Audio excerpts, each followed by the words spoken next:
Hi friends, hour you. ಈ ವಿಡಿಯೋದಲ್ಲಿ ಒಂದು ವಿಷಯ ಹೇಳೋಕ್ಕೆ ಇಷ್ಟಪಡ್ತೀನಿ, ನಿಮ್ಮೊಂದಿಗೆ ಹಂಚ್ಕೊಳ್ಳೋಕ್ಕೆ ಇಷ್ಟಪಡ್ತೀನಿ. ಫ್ರೆಂಡ್ಸ್, ಲೈಫ್ನ ಒಂದು ಟ್ರ್ಯಾಕಾಗಿ ಇಟ್ಕೊಂಡು ಎಲ್ಲರೂ ಬದುಕ್ತಾ ಇದ್ದಾರೆ. ನಮ್ಮ ಟ್ರ್ಯಾಕ್ ಈ ಥರ ಇದೆ, ನಮ್ಮ ಲೈಫಲ್ಲಿ ಈ ಥರ ನಾವು ಡೆವಲಪ್ಮೆಂಟ್ ಆಗಬೇಕು ಅಂದ್ಕೊಂಡು ಪ್ರತಿಯೊಬ್ಬರು ಕೂಡ ಬದುಕ್ತಾ ಇದ್ದಾರೆ. ಡಿಯರ್ ಫ್ರೆಂಡ್ಸ್, ಲೈಫ್ನ ವೆರಿ ಕೇರ್ಫುಲ್ಲಾಗೂ ಆಡಬೇಕು, ಲೈಫ್ನ ಎಂಜಾಯ್ ಮಾಡಬೇಕು, ಲೈಫಲ್ಲಿ ಕಾನ್ಫಿಡೆಂಟ್ ಇರಬೇಕು, ನಂಬಿಕೆ ಇರಬೇಕು. ಆಗ ನಿಮಗೆ ಗೊತ್ತಿಲ್ಲದೆ ಸಕ್ಸಸ್ ದಾರಿಗೆ ಕರ್ಕೊಂಡು ಹೋಗ್ತಾ ಇರುತ್ತೆ. ಯಾವಾಗಲೂ ಪಾಸಿಟಿವ್ ಆಗಿ ಥಿಂಕ್ ಮಾಡಬೇಕು.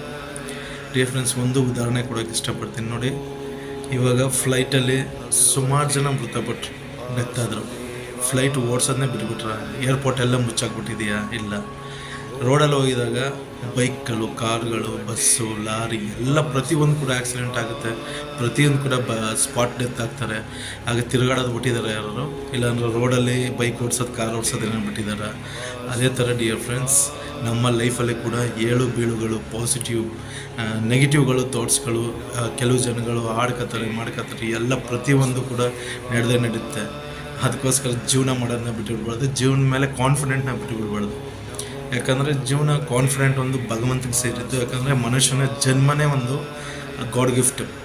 ಅದನ್ನು ನಾವು, ಇದೆಲ್ಲ ಸಹಜ, ಹೆಂಗೆ ಆಕ್ಸಿಡೆಂಟ್ಗಳಾಗ್ತವೋ, ಹೆಂಗೆ ಸ್ಪಾಟ್ ಡೆತ್ಗಳಾಗ್ತವೋ, ಆದರೂ ಅದು ಕೆಲಸಗಳನ್ನ ನಡ್ಕೊಂಡು ಹೋಗ್ತಾ ಇರುತ್ತೆ. ಹಂಗೆ ಕೂಡ ನಮಗೂ ಕೂಡ ಯಾರೇ ಏನೇ ಆಗಲಿ, ನಿಮ್ಮ ಹಿಂದೆ ಮುಂದೆ ಯಾರೇ ಮಾತಾಡಲಿ, ನಿಮ್ಮ ಬಗ್ಗೆ ಏನೇ ನೆಗೆಟಿವ್ ಥಾಟ್ಸ್ಗಳನ್ನ ಹೇಳಲಿ, ನಿಮ್ಮ ಲೈಫ್, ನಿಮ್ಮ ಗುರಿಗಳೇನಿದೆ ಅದ್ರ ರೋಡಲ್ಲಿ ಹೋಗ್ತಾ ಇರಬೇಕು, ಅದ್ರ ಮುನ್ನುಗ್ತಾ ಹೋಗ್ತಾ ಇರಬೇಕು. That is life. ಆ ಥರ ಹೋಗಿ ಯಾರ ಬಗ್ಗೆನೂ ತಲೆ ಕೆಡಿಸ್ಕೊಬಿಡಿರಿ ಫ್ರೆಂಡ್ಸ್. ಈ ಪ್ರಪಂಚದಲ್ಲಿ ಈ ಜನಗಳು ಯಾವ ಥರ ಅಂತಂದರೆ, ಒಳ್ಳೆಯವ್ರನ್ನ ಆಡ್ಕೋತಾರೆ, ಕೆಟ್ಟವ್ರು. ಈ ಜನಗಳೇನಂತಪ್ಪ ಅಂತಂದರೆ, ಒಳ್ಳೆಯವ್ರನ್ನ ಆಡ್ಕೋತಾರೆ, ಕೆಟ್ಟವ್ರನ್ನ ಆಡ್ಕೋತಾರೆ. ಆಡ್ಕೊಳ್ಳೋಕ್ಕೆ ಅಂತ ಒಂದು ಗುಂಪಿದೆ, ಓಕೆ?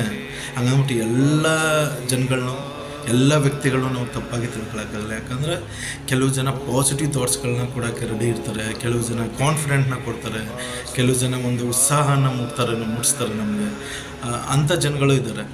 ಯಾಕಂದ್ರೆ ನಾವು ಎಲ್ಲ ಜನಾಂಗದ ಬಗ್ಗೆ ಮಾತಾಡೋಕ್ಕಾಗಲ್ಲ. ಯಾಕಂದರೆ ಲೈಫ್ ಆ ಥರ ಹೋಗ್ತಾ ಇದೆ. ಲೈಫ್ ಒಂದು ಬ್ಯೂಟಿಫುಲ್ಲಾಗಿ ಕ್ರಿಯೇಟ್ ಮಾಡ್ಕೊಳ್ಳೋಣ. ಯಾಕಂದರೆ ಪ್ರತಿಯೊಂದು ಲೈಫು ಕೂಡ ಎಷ್ಟೇ ಕಮಿಟ್ಮೆಂಟ್ ಇರ್ಬೋದು ಡಿಯರ್ ಫ್ರೆಂಡ್ಸ್, ಯಾರೂ ಸತ್ತಿಲ್ಲ, ಬದುಕಿದ್ದೀರ. ಅದಕ್ಕೆ ಥ್ಯಾಂಕ್ಫುಲ್ ಹೇಳಿ. ಯಾಕಂದರೆ ಬದುಕು ನಮಗೆ ಕೊಟ್ಟಿದೆ ದೇವರು. ಇದೆಲ್ಲ ನಮ್ಮ ಕಮಿಟ್ಮೆಂಟ್ಸ್ಗಳು, ನಮಗೇನು ಲೈಫಲ್ಲಿ ಕಮಿಟ್ಮೆಂಟ್ಸ್ ಇದೆ, ಏನು ನಿಮಗೆ ಲೋನ್ಸ್ಗಳಿದೆ, ಏನು ಸಾಲಗಳಿದೆ, ಏನೇ ಇದ್ದರೂ ಕೂಡ ಅದನ್ನ ಸೈಡ್ಗೆ ಮಡಗಿ ಅದನ್ನು ಕ್ಲಿಯರ್ ಮಾಡೋಕ್ಕೆ ಏನು ಮಾಡಬೇಕು ಅಂತ